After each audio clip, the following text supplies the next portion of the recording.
deathly hush. Fantastic. Thanks everyone for coming. Scaling Studios panel with an awesome set of panelists here. So Chris from Alt Ventures, I'm just here really to ask these guys some initial questions. So we'll talk for sort of, I guess, 30, 35 minutes, some general questions, and then we'll open it up to people because I'm sure people have here in the audience have some more interesting questions to ask, given the depth of experience that's sitting up here. So obviously we've got Mario from Pickpock, we've got Chantel from Dino Polo Club, Sam from a variety, including Mad Carnival, Wanderer, and John from Flightless. So range of studios from big, more established to early, new, so hopefully some really cool experience to share from the team. So I'll start off, and why don't we just go around the panel, and if everyone can give a little bit of a background on your studio, sort of the mission, what you're looking to build, the types of games you've released, how long you've been going, and how big the studio is, just a bit of context. We start Mario, the elder statesman. Pickpock's been around for a while, established in May of 1997, so 25 years in a couple of months. Started as a crazy idea between three founders, myself, Tyrone Macaulay, and Stuart Middleton, capitalizing on Sony releasing the original PlayStation Net Heroes, a home programmable kit, and it seemed like we could make games for console ourselves. We didn't know what we were doing, and I guess it took a couple of years to get traction trying to build a business on top of having full-time jobs elsewhere, but managed to win our first work-for-hire contract with Chrome Studios in Australia, and then set about developing a number of work-for-hire titles over kind of a 10-year period. Around then was when we were trying to, 2008, 2009, switch up to more original IP, self-publishing, got on the App Store, started having some success there, and that's really what's been the focus and growth in our business over the last 10 years or so. So most of what we do is mobile, free-to-play, original IP. We develop our own games. We occasionally publish third-party games. We also are moving a little bit back into console and desktop, kind of diversifying our IP and revenue streams. Have about 210-ish people, I think. Mostly here. We have a team of 35 people in Medellin, Colombia as well.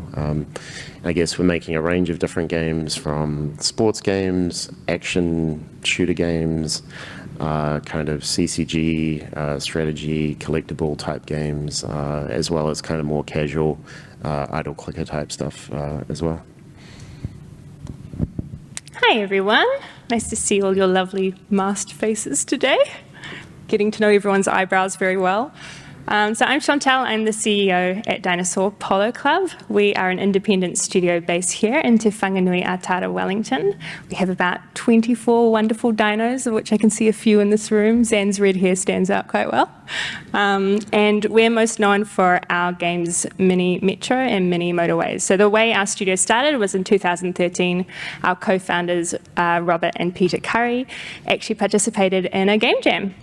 And they did it alongside the wonderful artist Jamie Churchman, and that actually was the beginning of Mini Metro. And from there they spent a lot of hard work working on what became the fully fledged multi-level game of Mini Metro in their spare time. They then left their full-time jobs to really put all that effort into it, and they released it with a hilarious lack of any marketing. But it actually developed quite a cult following, and then it was nominated for a BAFTA for Best Debut. It won at the IGFs, and that was kind of the beginning of what became Dinosaur Polo Club, which first started hiring people in 2016. And from there we developed our second game, Mini Motorways, in partnership with Apple. And last year we released that game on Steam, and this year on Nintendo Switch. So yeah, basically our kind of ethos around work is that we are a lovely bunch of people that like to make really cool things together. We practice really values-based teamwork and leadership. And yeah, that's a little overview of Dinosaur Polo Club. Kia ora everyone. I'm Sam Ramlu, and I guess our start was essentially through our creative tech studio method. We established that back in 2003. So a lot of the work we do there is essentially for clients, for museums. You know, we do a lot of exhibition, creative tech, essentially everything from web through AR and VR. And so VR was something that we were really keen to explore, as well as original IP. And so I think in 2016 now, the years are a little bit blurred, we joint ventured with another game studio, Oddboy, and started working on Wanderer, which is a VR time travel adventure game. So we spent a lot of time and effort, and I guess kind of incubated it within our respective studios for 2.5 years before we got funded, and were able to carve that off as a separate studio, which is now recently branded to Mighty Eyes, and we are looking for some people. And so essentially that is a VR studio, and we really want to be at the forefront of VR, developing that. And then earlier this year, because I didn't have enough to do, we also launched a casual game studio, Mad Carnival, which is games for everyone. And that brand has actually been around for 10 years when we first wanted to start developing original IP, but we were only really able to realise it this year. And a lot of the inspiration for the ethos of the brand came out from spending a lot of time with my son through the pandemic, playing games together, and wanting to create more family-friendly games that were still really fun and joyful. So we are working on a couple of titles under that brand. One is a gardens-based game, and the other one is a toilet paper game. So on that note, I will pass. I'm John O'Reilly from Flightless. Flightless started way back in 2005, which kind of ages us quite quickly. But we started as a digital design studio, doing full service design for branding and interactive. Slowly moved into doing kind of high-end interactive works for places like Te Papa. We've still got some old screens in this building that we can't say that we did, but we did. And slowly moved towards making games. My co-founder and I always wanted to make games. We felt that games were the highest form of interactive design. And when Apple solved the distribution problem for us, we started playing around with iPhone games around about 2009. We took a year out from our design practice to make a game called Be Leader, which did quite well on the App Store and won an Apple Award in 2012. And then we started doing, and ironically was the best advertisement for our client business. People wanted museum interactives because we'd made an iPhone game, ironically. But that allowed us to pick and choose our client work and self-fund another title called Element, which we spent a glacial production line of 4 years on between about 3 of us. And that got us noticed by Apple. Apple really liked what we were doing. We got offered a position to be a launch title on Apple Arcade, which has allowed us to grow the studio. And now we are a full-time game studio concentrating on our own IP. Because we come from a kind of design angle rather than a traditional game angle, we generally try and make games that have an aesthetic take on things that are different or something unique or a little bit of interaction that's quite unique. And we're just a small team, 10 people at the moment, growing and want to be a multi-game studio in the future. Yeah. Great.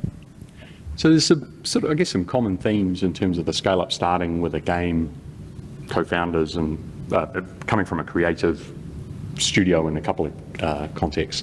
But when you think through the journey of the studio, were there any inflection points size-wise where you hit a particular challenge that you really had to get through, and sort of how do you deal with that as you sort of move, I guess, from a small co-founding team to a hired team that's working on a project, and then obviously Mario's scaling up to something quite big that's across multiple geographies.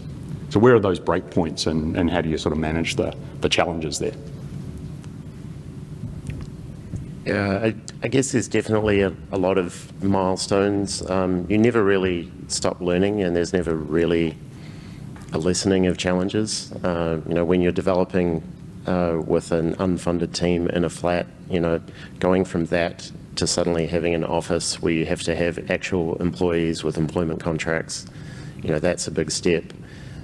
Scaling up from there, when you hit about 20 people, that's suddenly not everybody in the studio necessarily likes each other anymore.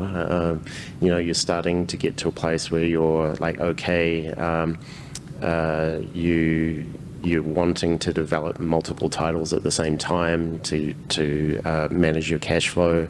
So suddenly you need to kind of double out your project infrastructure. And then it just keeps kind of going. You know, the bigger you get, you need more support people, you need an HR team, you need an IT team. I guess we're getting to the point now where a challenge for us actually years and years ago was my senior management team kind of being stuck in the weeds of being assigned to individual projects and then having to wear the hat of being on a project and being focused on that game, but also having their domain responsibility as well. And, you know, we've been able to mostly successful avoid that for a number of years, but now our middle management layer is kind of stretched and having to wear multiple hats also. So, and there's ways you can kind of overcome all these milestones, but there's a lot of learning that you have to you know, do along the way, and you know, a lot of reading, a lot of talking to other developers, a lot of going to conferences and learning about the mistakes other people made, so you don't make those same mistakes. So yeah, it's constantly evolving. Completely agree. One of the things that we really love doing as a studio, which I would highly recommend, is reaching out to other studios that are a little bit further along in their journey than us. For example, we're around 25 people at the moment, and we're doing a trip to Dunedin in the next couple of weeks to Runaway because they're about 35. And we know that we will probably grow a little bit over the next couple of years.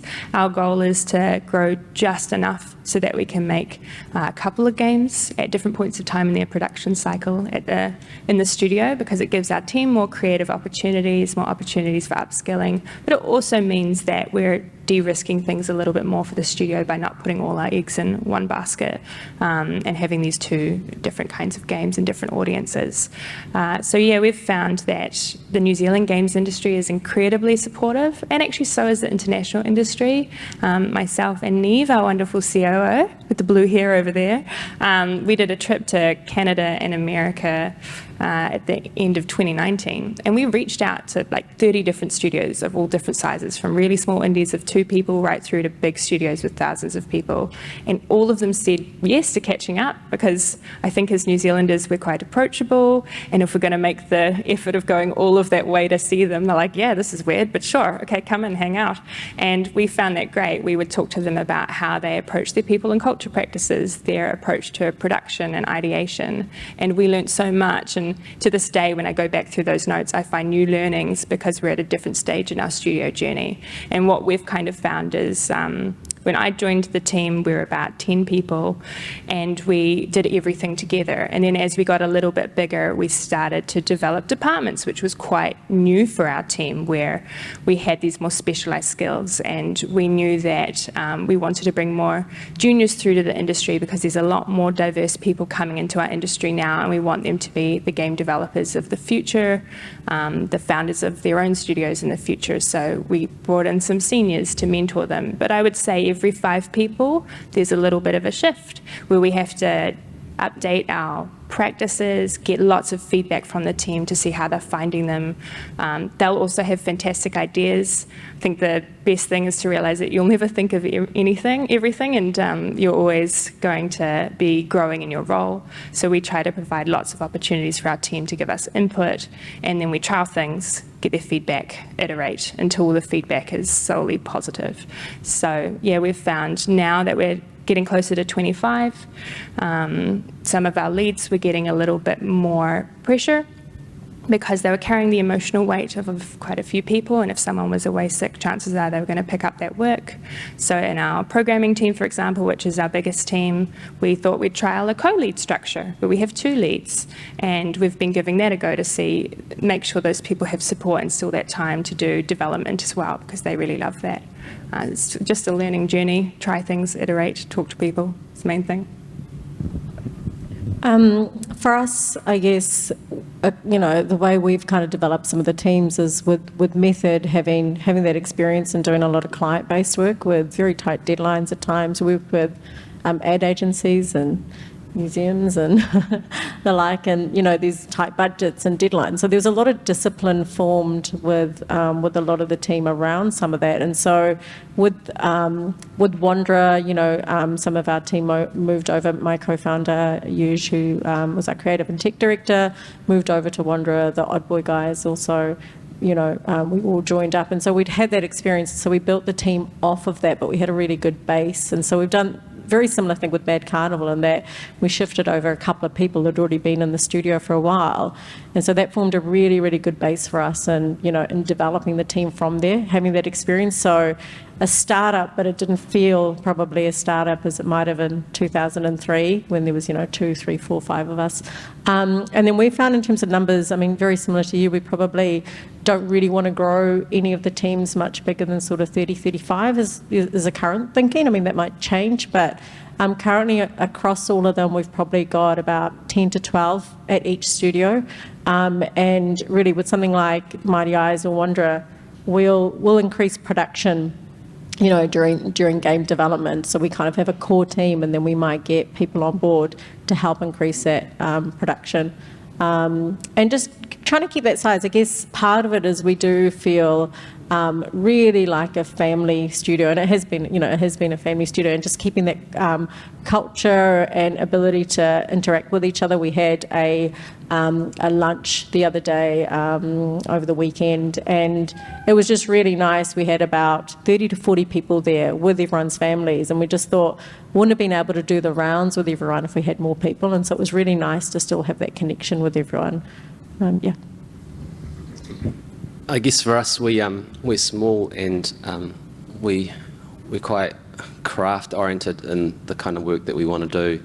And the struggle for us has been because games are all consuming, they can be, and if you've got a small team, you may get your game away, but you look up and it's been 2 years and you haven't had another idea in that time because you've been consumed on the game that you're doing. So certainly getting some structures in place where you can idea generate and have concepts for other games going while you're servicing one game is extremely difficult for a small studio. So I look forward to being 20 people because I think that'll lighten the load a little bit. But it does mean that we have, like you're saying, Sam, a very tight-knit studio that you can look around and you trust absolutely everyone to do their job really well and contribute wholeheartedly to the concept and the game. But yeah, it's having a studio that kind of was made around looking after and building one game and then transitioning that to actually we need to be able to ideate and come up with new game titles is an interesting process. Yeah, that's a good segue actually, because obviously you start a studio wanting to build a game, and I think for the most part, and Chantal was brought in based on where this question's going, you're on the tools. So at what point did you each sort of mentally make the shift that we don't want to be on the tools anymore, we want to not just build a game and be happy with the game release, but we want to build a studio? And then how are you thinking about that transition from developing a game to building a team and scaling a studio up that potentially has either one big game or multi-games? How did you sort of go through that process? Because a lot of people, I guess, in the audience thinking about this will be maybe starting their first game, starting their first studio, and trying to calibrate how they think about that journey over time. We'll start with John. We'll go this way. Still developing that, Chris. Yeah, I think it starts from having a tight-knit team around you that you trust for a start, because you can see pathways for people within that team to take up roles of more responsibility as you extricate yourself out of that everyday process from a creative point of view. But we're still at that stage where we have hands-on in everything we do.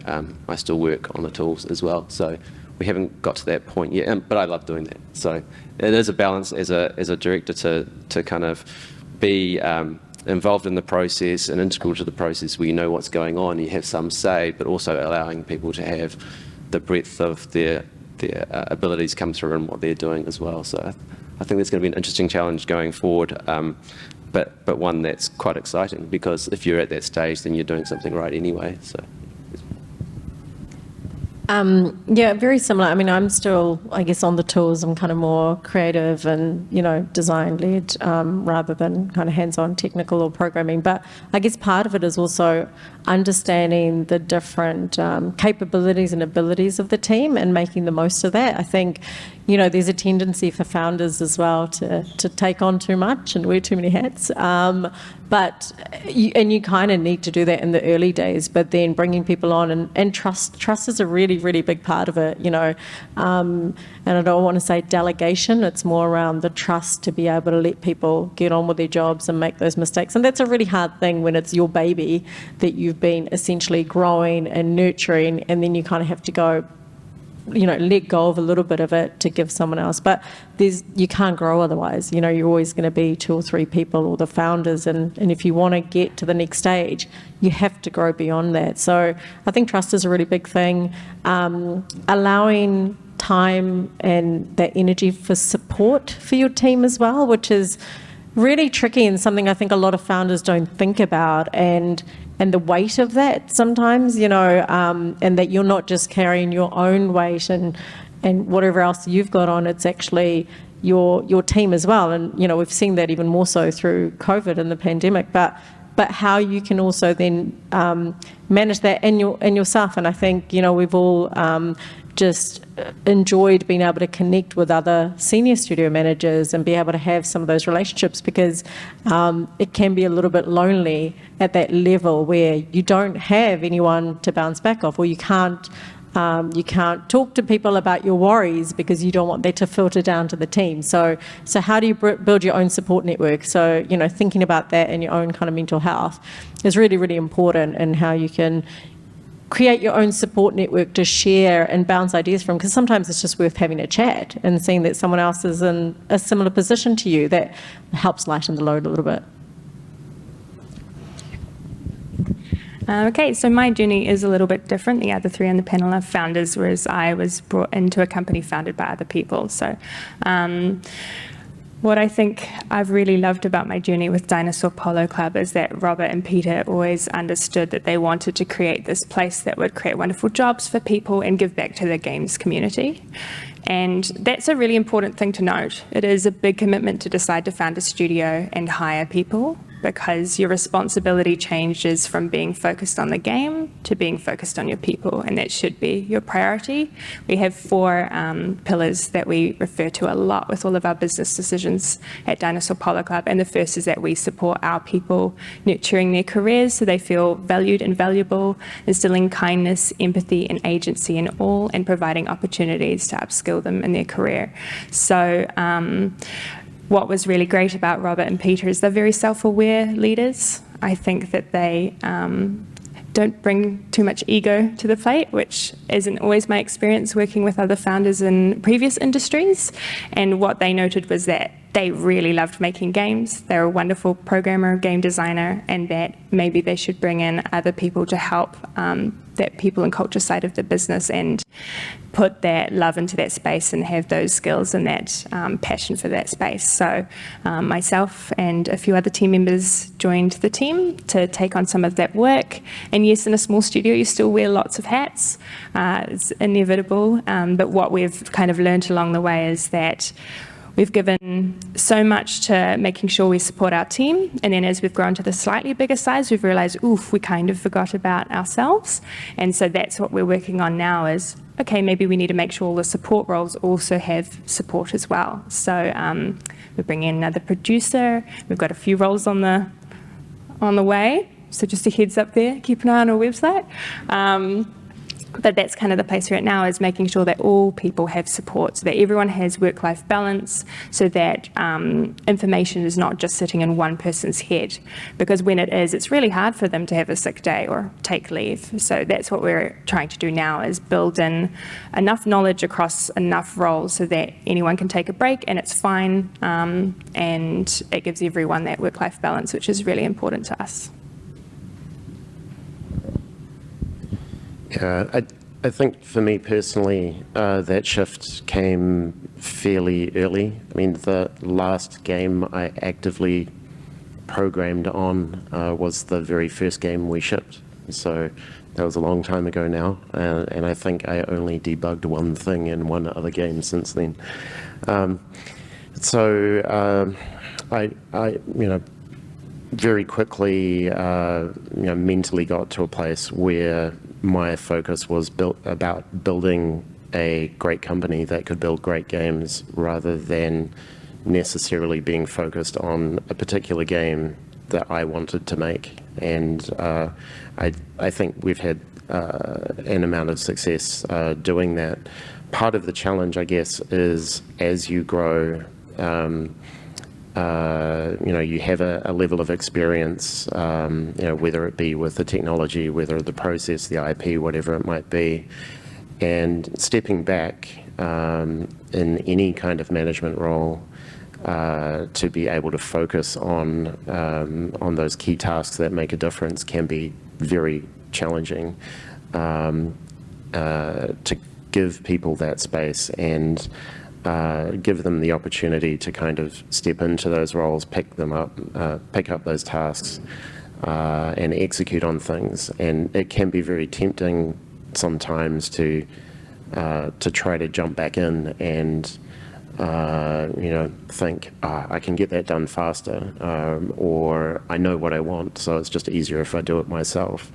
And sometimes that might be the case, but you need to make that investment to allow people to grow their own experience so that you can kind of truly let go and kind of graduate to the next level yourself. I think at the same time, we have, I think, very open communication in the company as well, and that gives us, our middle management, our upper management, myself, the opportunity to still help shape things and tilt things in particular directions. And part of, I guess, what's challenging now is recognizing the difference between giving people the space so that they can have their own learning and build things on their own, and recognizing those moments where you do need to get a little bit more hands-on to help cut through a team not necessarily having enough momentum or not quite knowing which direction to go, or having a problem to solve that really nobody might know, having the experience of knowing how to tackle that. So that's the big challenge, is that balance between giving people that autonomy, but also bringing the experience that you do have to bear to kind of help people get to that next stage faster. Yeah. And then when you're sort of starting on you've sort of made the mental shift that you want to build a studio, you've had a great game and you think you've got the ambition to do that, what are the sort of the core things you think you need to tick off initially before you sort of start the journey of hiring additional people? I mean, is it important to have the formalities of a board? Is it getting the systems and processes in place? Is it knowing that you've got a people pipeline that you can bring in, or a product pipeline that you're going to assign them to? I mean, what are the sort of critical building blocks you think everyone should think about before they mentally make the shift to start executing on growing the studio? I think a lot of that starts right at the very beginning, before you do anything, and that's where you have to have, if you've got a group of people coming together to form a company, you need to be very clear about what you're trying to do, what the relationships are going to be, how decisions will get made. So it's important to get good legal advice, have a really solid constitution to be able to build your company on. That's one of the things that I've seen blow up for some New Zealand developers, that people are coming out of tertiary institutions with a great group of friends that's worked really well, and are forming companies on the basis of those relationships.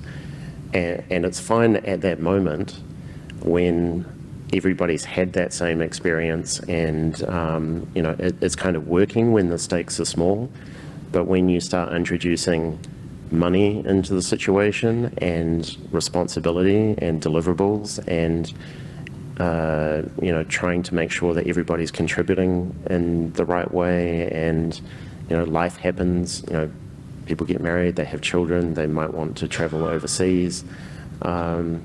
Circumstances change, and so I think, for me, I think that getting that first step right, having agreement between all the founders, this is how it's going to be, this is how we're going to make decisions, this is actually what we're heading towards, at least for now, making sure that that's agreed up front, as well as having the legal foundation of a solid constitution to help explain what happens if somebody changes their mind or wants to leave the company, whatever that might be.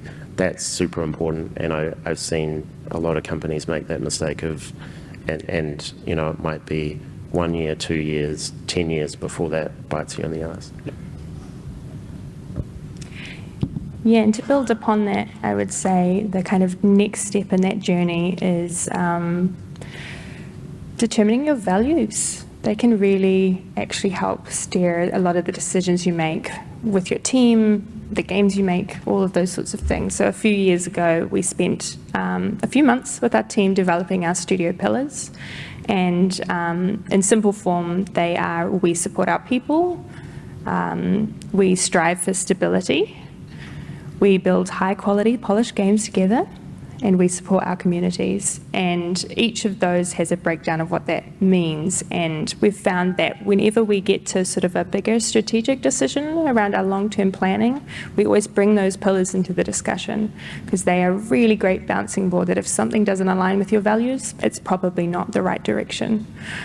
So that's a really powerful tool that I think you can use day to day. We use it in our production meetings, everything. And then it's about defining your game pillars and having a really strong vision for what you want to create. And also, I suppose, your team pillars, how you want to support your people, how you communicate with each other.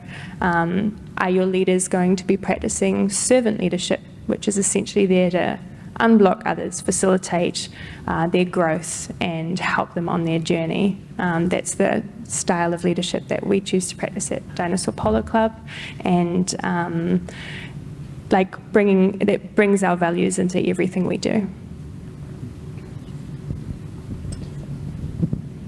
For us, I guess, when we initially started Method, it was a lot more organic.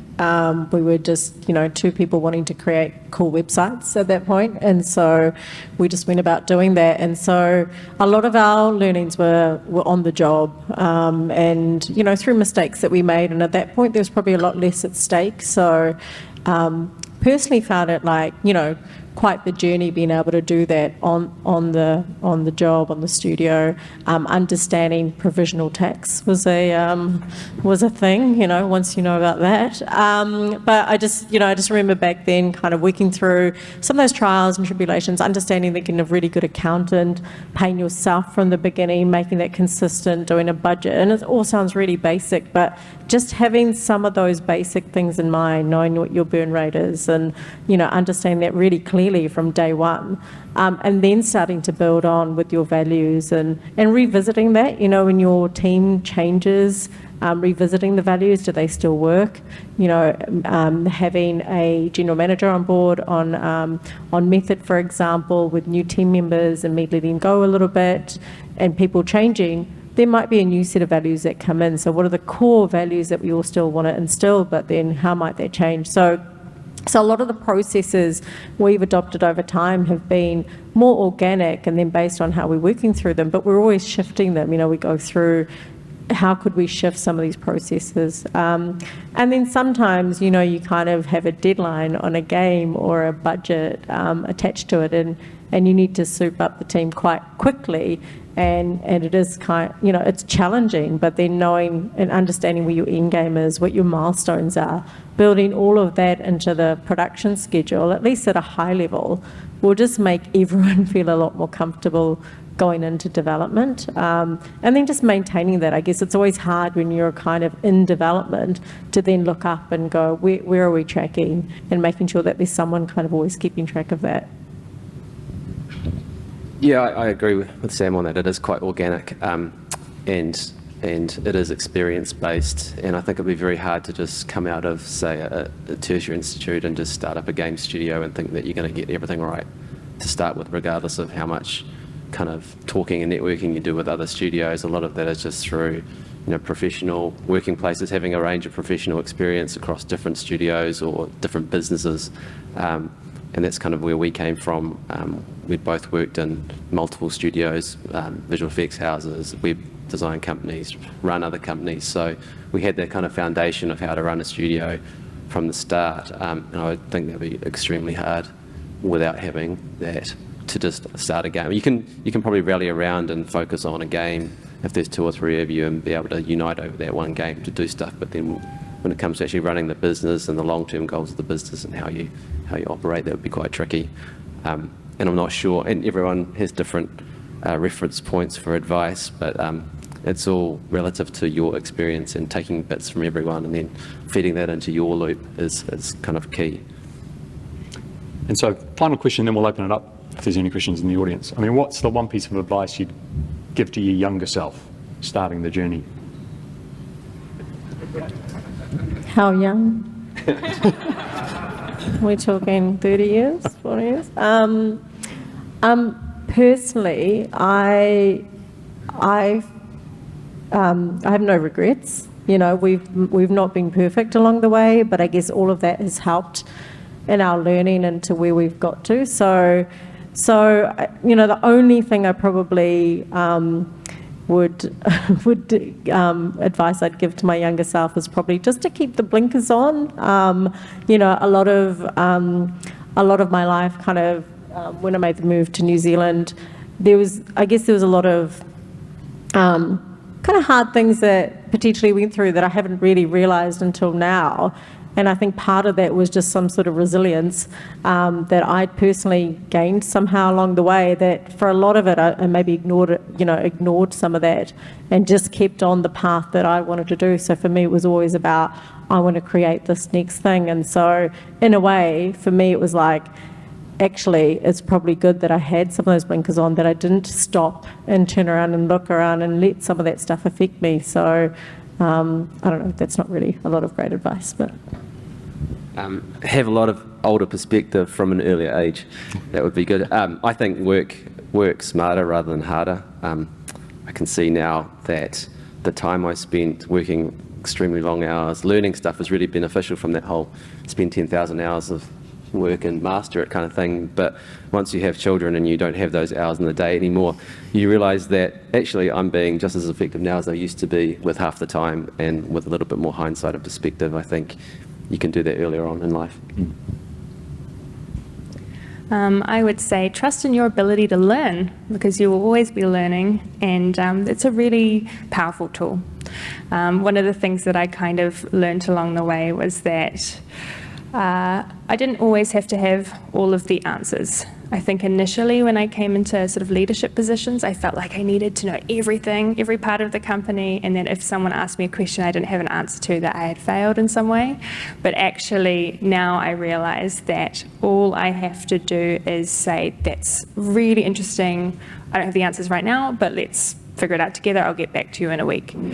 And so by developing these processes to find the answers together, it takes that pressure off needing to know everything. And as long as people know that there is a process, or they know the why behind a decision, they generally are really happy. Because as a company grows, not everyone will be in every single conversation anymore.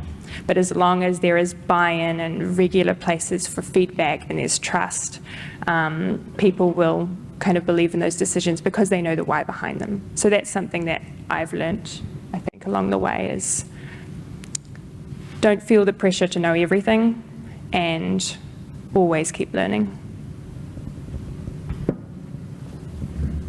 Yeah, I think for me, I would remind myself of the lesson I should have already learnt at that point, or did know in a prior life as a management consultant, and that was I'd always be pulled in to look at a particular situation that was framed as being a technology problem or a process problem.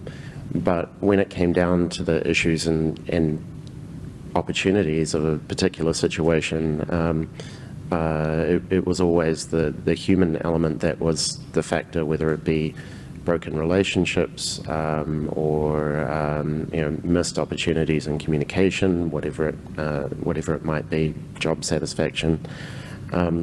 and so it's easy when you sort of start building something to be clinical about it, and I guess I needed to relearn over the years that the most important thing in all of this is people, and I think that's something that we do invest in heavily now. That's the most important thing in the studio. But when it's all new and you're making games seems like the most important thing.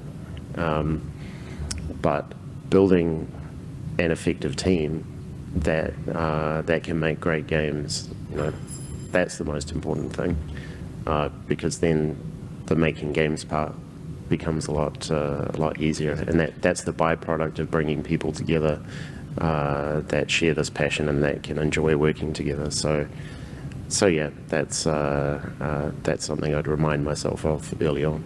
I think we've got time for one or two questions before we sort of wrap up. Just carrying on from what Mario's just saying there, I want you to talk about people who are key components to your growth and your expansion to your game here. How do you go about attracting that talent in the first place, and also finding the right people to execute it? I think it's been really important for us, like Chantal said, to have strong values. And while the concept of having articulated values and having that shared within the studio has been important, and something we've been doing for a few years now, it's been really important for us from the outset to be carrying through just some strong personal values as well. So transparency, trust, integrity, I think has been really important and carried through to a lot of what we've been able to build. So I think it's been important for us to have a good reputation, to always be delivering on what we say, to be upfront with staff, and with our partners as well when we've been working with external parties. So that's been important to create kind of a strong reputation. And then beyond that, in terms of retaining talent and growing talent, we have just continued to layer on different things over the years that have felt that they could be important to not only compensating people for the job that they do, but helping them live their lives. So, for example, in the mid-2000s, we already started with a program where we would give bonuses to people, where they would, if they buy a house, we will give you extra money, and we still do that today. And over the years, that's continued to evolve as we see opportunities to help people live their lives. So, we offer free guidance counselling, not only for any staff, but also their family members, their partner as well, because helping them have a better home situation, family situation, helps them in the workplace too. So that, health insurance, tech subsidies, phantom equity scheme, there's a lot of things that we do, and that's meant that we have pretty good retention. We've been able to attract a lot of talent, and then people can genuinely, in this sort of situation, approach some of our staff, ask them honestly about their experience in working with the company, and that then becomes really powerful when people can say, in full honesty, that the company sees they're this way, they operate this way, they offer these things, and can recommend or not whether we're the right place to work. So that's kind of how we go about it. We sort of try to walk the talk and let the company kind of sell itself. I'd just like to add something to that, which is I've found in every workplace I've worked in that has been more diverse, it has been more communicative, the team has had more empathy, they've been more creative, more collaborative, and so diversity is really important, and our industry is lacking in that quite a bit.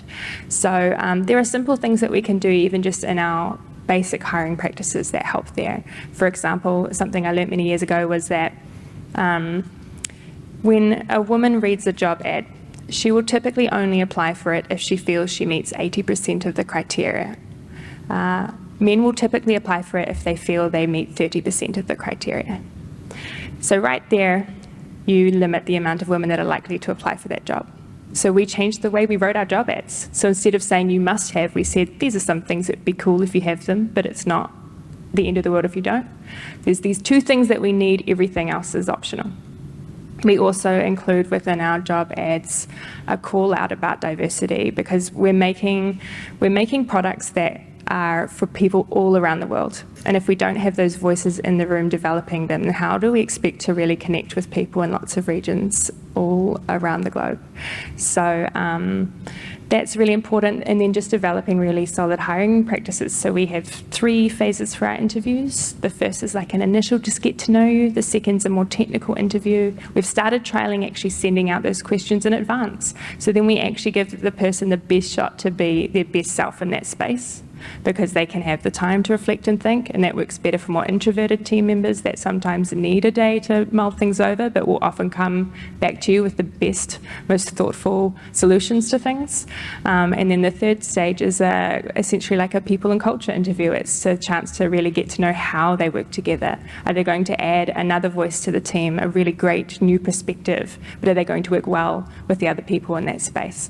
So I would say that alongside building really solid people and culture practices within your business, putting your people first and making sure they're supported in their journey. Another question down here. Hi everyone. Just wanted to say, Whawhai lava, ngā mihi. Thank you and your guys' teams for providing opportunities and pushing the envelope for Aotearoa and the gaming industry. I just really wanted to say that and acknowledge that. But and saying that, yeah, when working in these teams, how do you guys keep morale and motivation up within your team? Because I know it's quite hard, as well as just understanding, yeah, like you said, it can be all-consuming working on a game. So how do you make sure everyone's still up, both mentally, physically, just so you know that the work output is good? Yeah. We sometimes have karaoke sessions,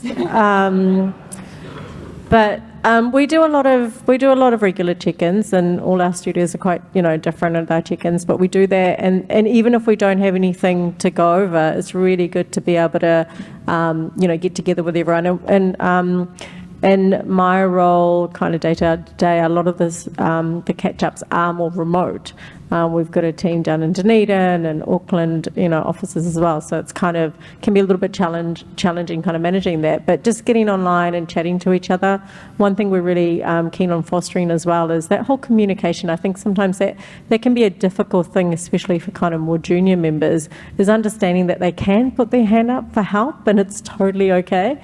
We'd rather hear about something earlier on than later on in the project. And so being able to just communicate that. I personally try to do a lot of one-on-ones with people and just catch up with them and go, how are you feeling? How's it going? And it's more than just about the role. We all have other things as part of our lives, as Mari was saying, that kind of could impact your mood on any one day or week or whatever. So I think it's allowing and being there for support. A lot of times just being, I'm here if you need me, and contact me at any time. And then having those chats, and then being able to have the team to also be able to talk to each other, because you might not always have the solution. So having each other as a support network, I guess one of our values at Mad Carnival is camaraderie, and it's all about working together and supporting each other through that. And we all have, across all the studios, a real joint passion for the work we're doing, so that comes out in the way we hire. And I like the statement culture add, which I talked a little bit about yesterday on the diversity panel, rather than culture fit. Everyone's here to add something to the studio. How can we kind of manage and support all of those different diverse people? Just constant chatter, making sure that you're talking to everyone, a vibrant Discord where you can post inappropriate GIFs and things like that helps. But no, seriously, it's challenging with remote teams. I'd say we've got a few off-site and we find that side of it quite difficult, at least when you're in a studio together and there's a few of you can walk around and see how everyone's going. So I look forward to talking to more studios that have remote workers and how they're doing that from a culture point of view, because it's pretty tricky. Last question, and then we'll have to wrap up. Yeah, thanks. I founded my company during lockdown, got about 15 people in 14 time zones. So it sounds like the panel, from your experience, you all launched your companies with people in the same room, it was run and gun, everyone's, you know, elbow to elbow. Is there anything that you can give as advice to try to recreate that awesome tight-knit culture and something you would have lost if you had launched in lockdown?